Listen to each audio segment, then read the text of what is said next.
हे कडकनाथ आहेत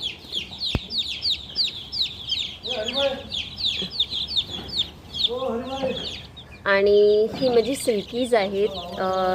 हे कडकनाथ आहे पुढे आणि ॲक्टिव्ह आहेत सर्व. ती सिल्की आहे पण मला ती विकायची नाही आहेत. कडकनाथ ॲस्ट्रोलॉप आहे. तुम्ही साईज बघू शकता त्यांचे. हे बघा, हे बघा, एकदम ॲक्टिव्ह आहेत ते पिल्ले कडकनाथचे. आणि ही माझं ॲस्ट्रोलॉप आहे, असं एक पिल्लू ब्लॅक ॲस्ट्रोलॉप. त्याला पकडायला जरा ओके.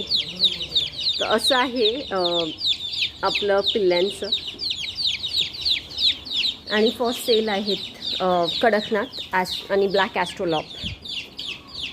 ही आमचे टर्कीज आहेत आणि ब्राह्मा इथे ठेवले आहेत.